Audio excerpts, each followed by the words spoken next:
¿Qué tal? Buen día. En esta ocasión vamos a revisar el capítulo 22 del libro de Psicología Básica de Eysenck, el capítulo que se llama Memoria. Cuando el autor acá nos habla del concepto de memoria, nos va a decir que este concepto está muy ligado a lo que es el aprendizaje, es decir, nos va a decir que el aprendizaje, no puede haber aprendizaje sin memoria y no puede haber memoria sin aprendizaje, ¿no? Entonces también nos dice que para que nosotros, digamos, desarrollemos lo que es el aprendizaje y también desarrollemos lo que es la memoria, no una cuestión de entrenamiento, sino una cuestión, digamos, de desarrollo esperado o natural. Em, este proceso de aprendizaje y memoria va a constar de tres etapas, ¿no? La etapa de codificación, de almacenamiento y de recuperación.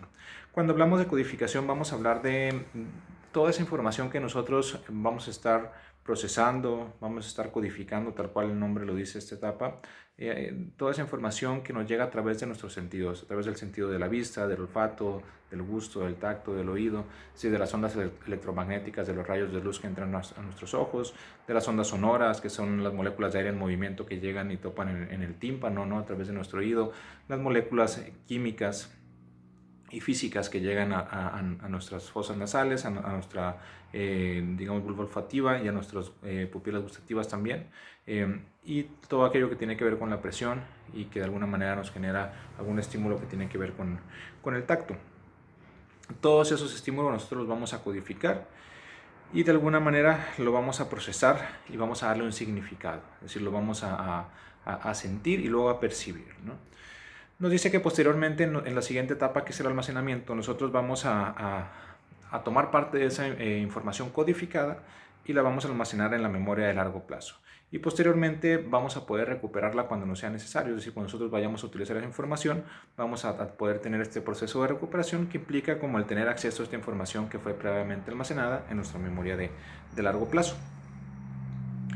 Se dice que nosotros vamos también a tender a almacenar la información, digamos así, como en paquetes.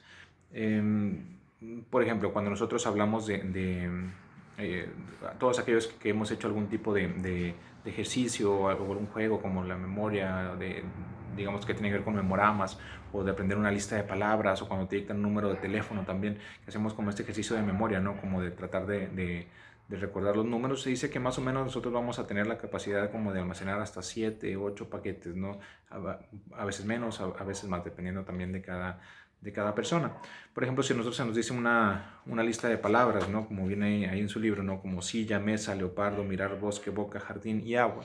Si nosotros tratamos de recordarlas en orden, probablemente recordemos 3, 4, 5, 6, 7, ¿no? Como máximo, 7 u 8 como máximo.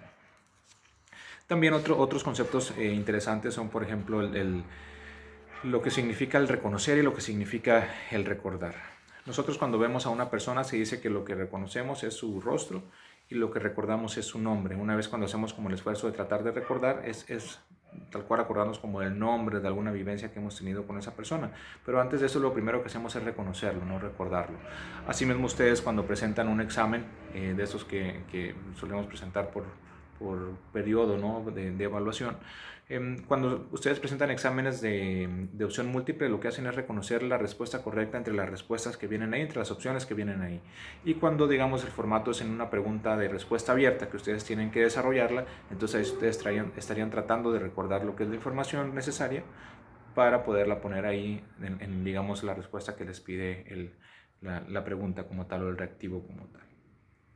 Pasando al siguiente subtema, que sería la memoria de corto plazo contra la memoria de largo plazo, digamos que acá tendríamos que entender, tomando en cuenta las teorías que va a tomar el autor como referencia, que estaríamos hablando como de un modelo que se dice que es de almacenes múltiples, es decir, que la memoria de corto plazo sería un almacén y que la memoria de largo plazo sería otro almacén, y que ahí se va a guardar información de diferente manera y con diferente finalidad.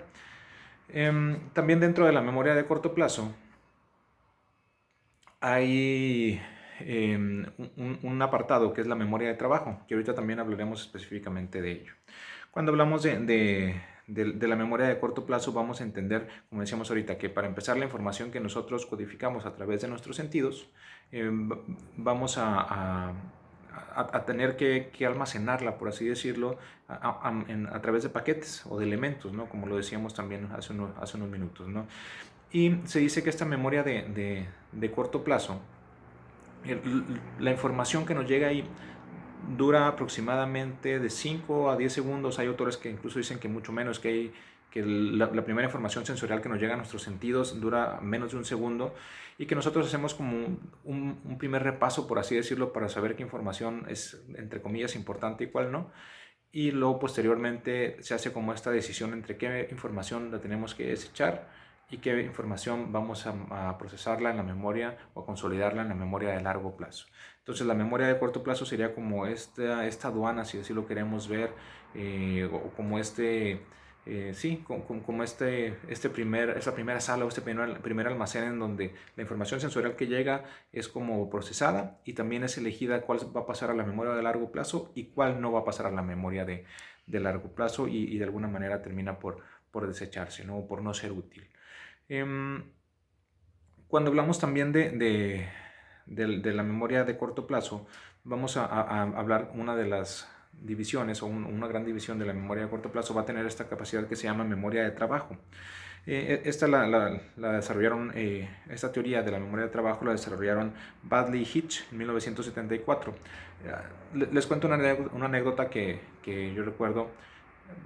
Hace aproximadamente 10 años veía un documental en donde estaban tratando como el programa tal cual era de Nat Geo, o de History Channel, o de Discovery Channel, en donde estaban tratando como de estudiar la inteligencia, sobre todo de personas que eran considerados como genios.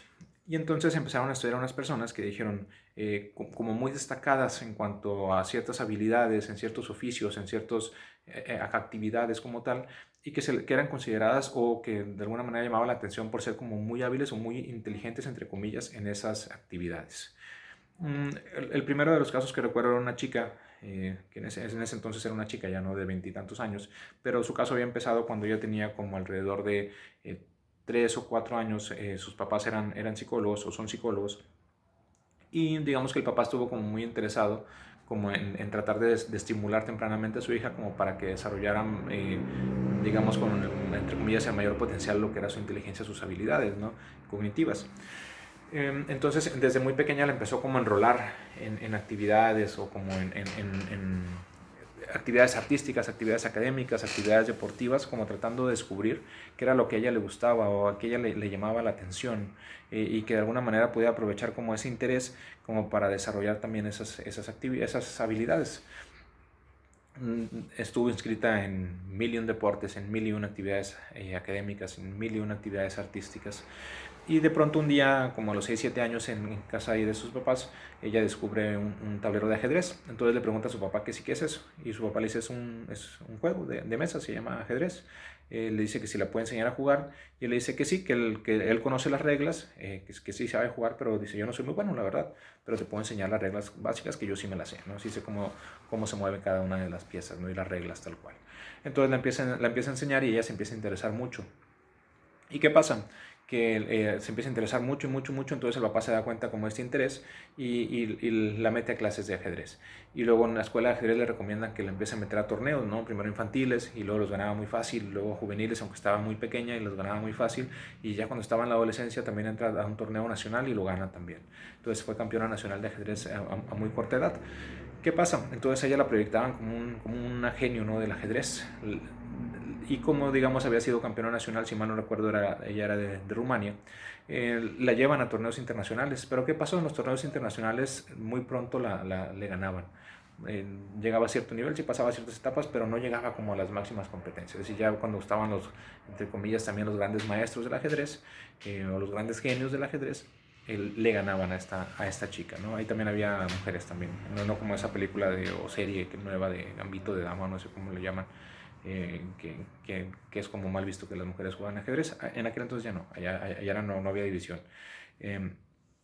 Y entonces a esta chica le ganaban fácil. Entonces se empiezan como a interesar, ¿no? Como en el caso, como cómo es posible que se preguntaban si tenía que ver como con su coeficiente intelectual que hasta ahí había dado, o qué pasaba, ¿no? Que porque a uno les ganaba muy fácil, luego se topaba con otros a ver si eran muy inteligentes los otros. Es decir, lo que se dieron cuenta es que su memoria de trabajo realmente funcionaba muy bien. Es decir, la memoria de trabajo es aquella parte de la memoria de corto plazo que va a almacenar la información que le es necesaria para realizar un trabajo no un trabajo asalariado, entiéndase trabajo por alguna actividad que nosotros hacemos muy cotidianamente, muy constantemente. Entonces ella memorizaba muy fácil las jugadas de ajedrez y le servían para ese momento, pero cuando ya tenía que pensar un poco más allá o tenía que resolver algo un poco más complejo en cuanto al, digamos, a la intuición y ahora sí a una habilidad cognitiva en cuanto a inteligencia, ahí era donde, digamos, había otras personas que eran más hábiles que ella y le terminaban por ganar. También otro de los casos que recuerdo era un mesero español que él trabajaba en un restaurante de Londres y él llegaba a tomar pedidos de mesas de 15 personas, tomaba la entrada, tomaba el plato fuerte, el postre y el refresco sin tener que anotar nada, es decir, de memoria. Llegaba y les preguntaba qué iban a ordenar y él memorizaba, llegaba y le decía al cocinero, el mesero sí se agarraba a apuntar como loco, lo que le habían encargado, al cocinero, perdón, el cocinero sí se ponía a apuntar como loco.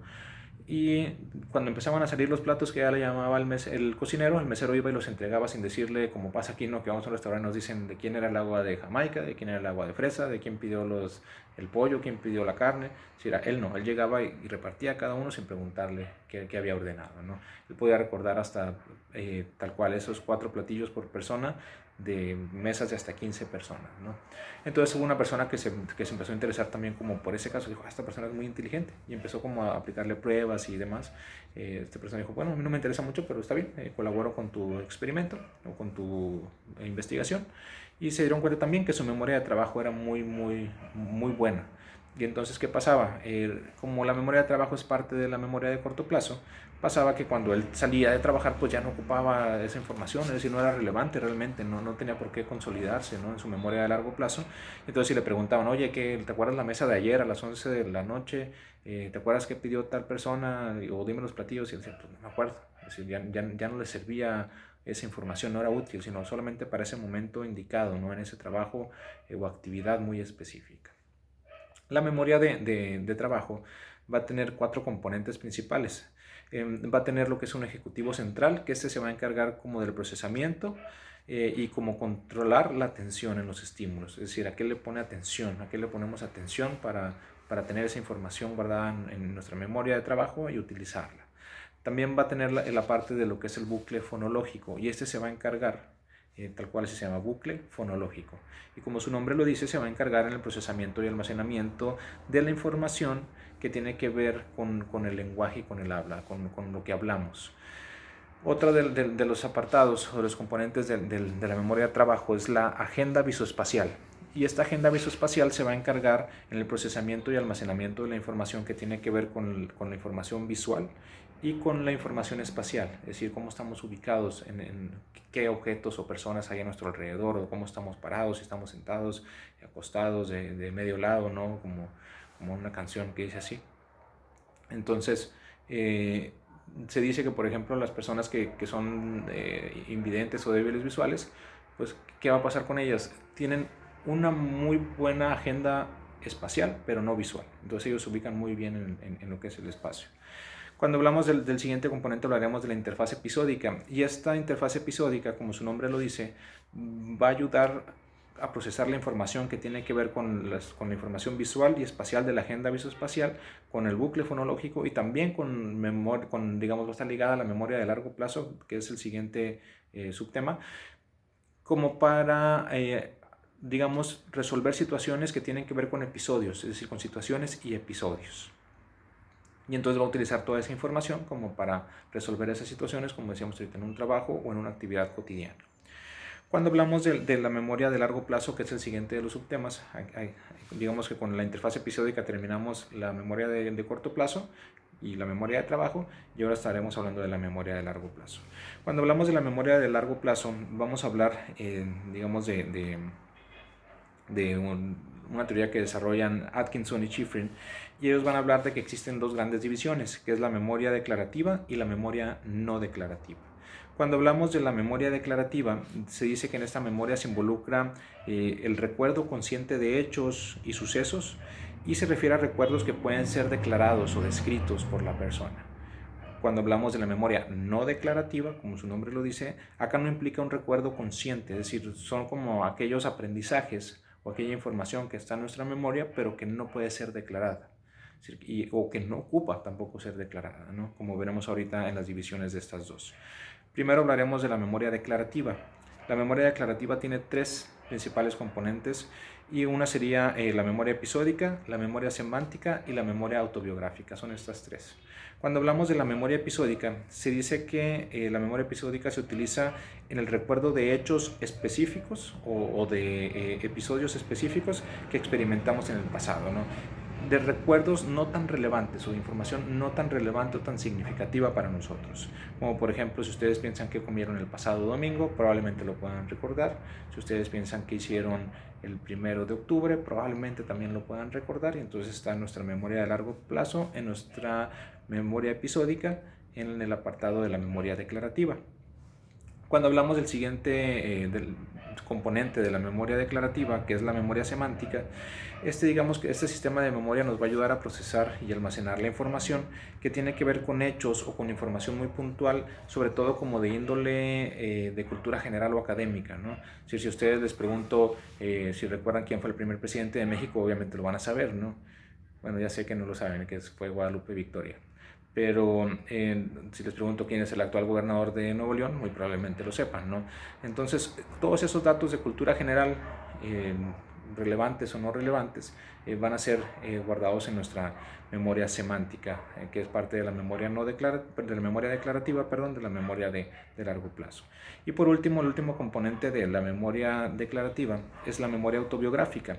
Y esta memoria se dice que es cuando recordamos experiencias personales que de alguna manera sí fueron muy significativas para nosotros. Es decir, todo aquello que si una persona llegara que no los conoce, le dicen cuéntame tu vida, todo aquello que ustedes recuerdan como significativo.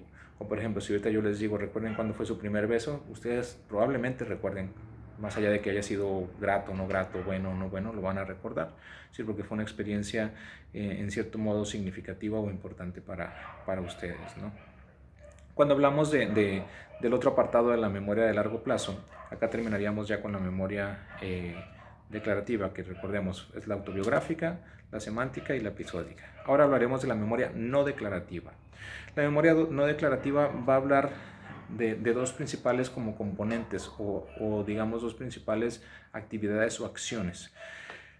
Una es la preparación, y se dice que la preparación es como la forma de la memoria no declarativa que va a involucrar la facilitación como del procesamiento de un estímulo objetivo y también como la respuesta hacia esto, es decir, como si ante ciertas situaciones que nosotros actuamos como de manera por inercia o como entre comillas sabemos qué hacer, es parte de la memoria no declarativa y parte de la preparación, de la actividad de preparación. Pero también hay otro apartado que es el del aprendizaje de habilidades, que por ejemplo ustedes no tienen que pensar cuando se levantan en las mañanas cómo pararse y caminar, es decir, esa parte ya está guardada ahí en su memoria no declarativa de la memoria de largo plazo. Cuando ustedes se suben a una bicicleta, los que sabemos o saben andar en bicicleta, no tienen que pensar cómo darle la bicicleta, no se tienen que acordar de cómo aprendieron, o si su papá les enseñó, quién enseñó, si los aprendieron solo, cómo tomaron el equilibrio, cómo hacerle, qué darle primero. Hace 3 semanas fui a Fundidora y tenía como 10 años sin tomar una bicicleta. Me subí y me tardé 2 segundos en darle, ¿no? Tuve que ponerme a recordar cómo mantener el equilibrio, cómo colocar las piernas, cómo sentarme, es decir, no fue necesario porque esa parte ya está en el aprendizaje de habilidades en mi memoria de largo plazo, en el apartado de la memoria no declarativa. Se dice que la organización de nuestra memoria se puede hacer dentro de muchas otras teorías. Hay dos teorías que maneja acá el libro, que es el agrupamiento categórico y la teoría de los esquemas. El agrupamiento categórico nos dice que va a tener que ver, digamos que esta teoría nos dice que nosotros vamos a organizar la información en categorías, es decir, nosotros pensamos como en animales de terrestres, animales acuáticos, frutas de color rojo, o frutas, verduras y legumbres, leguminosas, es decir, todo por categorías, ¿no?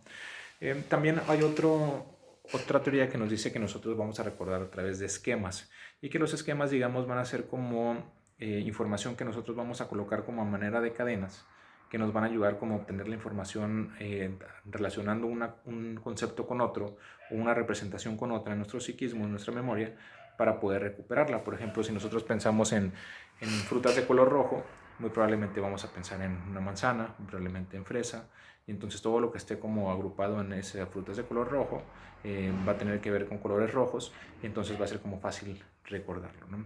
Hay como estos juegos, ¿no? Donde se trata como de adivinar una palabra sin decir la palabra tal cual y que se tienen que dar pistas. Y muy probablemente, o bueno, no probablemente, tal cual se utiliza como esta teoría de los esquemas como para llegar a esas palabras, ¿no? Como por relación, llegar a recuperar esta información.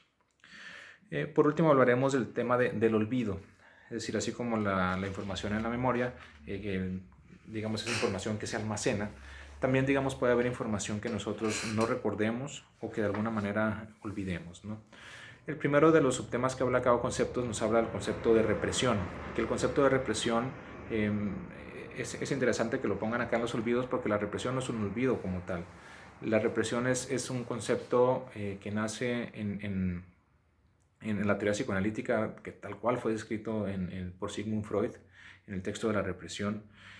Y Freud nos dice que la represión es una barrera que digamos que va a ser como fundante, por así decirlo, entre nuestra mente consciente y nuestra mente inconsciente, ¿no?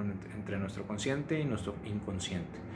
Tomando en cuenta que nuestro inconsciente es como el 90% realmente de nuestro psiquismo, es todo eso que está ahí almacenado, que nosotros no sabemos, pero ahí lo tenemos.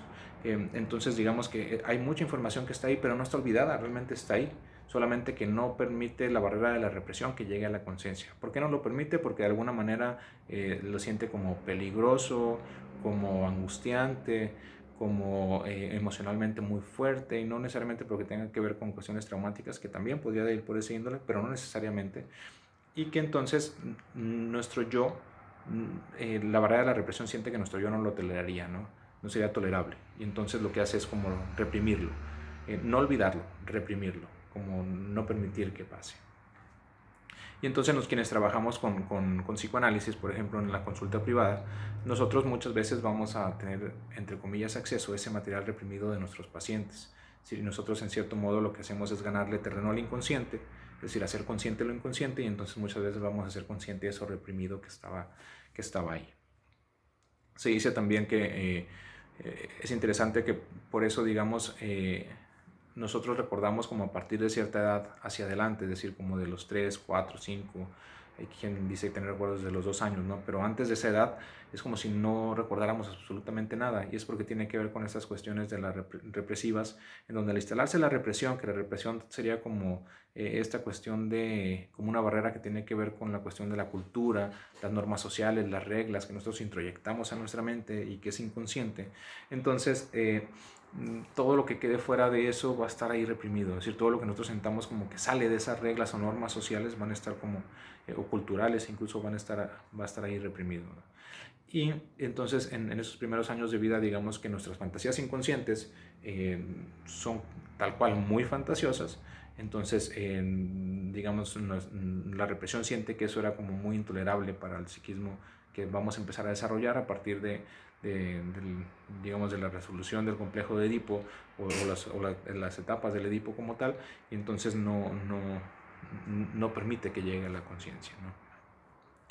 Otro de los conceptos que habla acá del olvido es el texto que nos hablan acá, es la interferencia.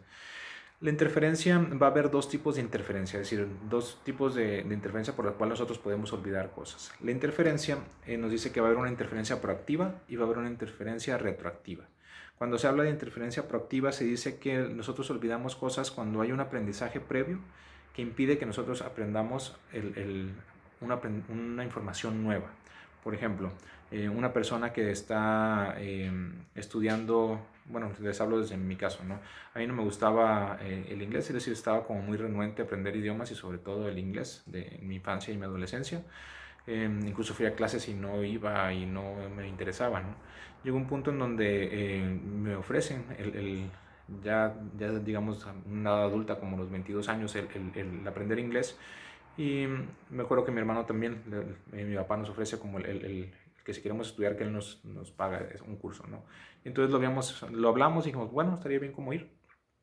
Y ya ahora sí con la consigna de aprender, ¿no? Entonces lo que hacíamos era como ser muy constantes en las clases, sí, obviamente poner atención. También les recomiendo como esta cuestión de que a nosotros nos funcionaba mucho el bromear, no tanto el bromear como el hacer desorden en clase, sino el bromear con la información que estábamos teniendo al momento de contestar, al momento de tener que hacer algo y hablarlo, lo hacíamos como bromeando y era como muy ameno, ¿no? El aprendizaje. Entonces cuando después termino ese curso, digamos, a mí me había costado aprender inglés, entonces me aprendo en ese curso, o mejor dicho, me había costado vencer la resistencia para aprenderlo, ¿no? Y me interesa como después aprender alemán. Y cuando entro a las clases de alemán, entonces era como ese aprendizaje que yo había tenido, que era el inglés, interfería con el aprendizaje nuevo de ahora a un nuevo idioma, ¿no? Como es el alemán, que de por sí es complicado, pero aún así había como esta interferencia proactiva, ¿no? Y entonces el maestro siempre me regañaba y me decía que pensaba en como inglés y que no estaba pensando en alemán, y que pronunciaba como inglés y que no pensaba en alemán, ¿no? Entonces ocurría esta interferencia proactiva. Y la interferencia retroactiva es al revés, es decir, es como si lo que yo estuviera aprendiendo de alemán, que era lo más nuevo, interfiriera con mi aprendizaje previo, que era el inglés, es decir, como si me empezara a olvidar el inglés por aprender alemán. Y eso sería la interferencia retroactiva. También se dice que va a haber otros olvidos que son dependientes de la señal, es decir, que cuando llega nuestra información a nuestros sentidos, en la primera etapa de codificación, digamos, la atención no se puso de buena manera, y entonces para nosotros va a ser imposible como el recordar esa información que estaba tratando de ser codificada. Y esos serían como los temas más importantes, conceptos más relevantes de este capítulo de memoria.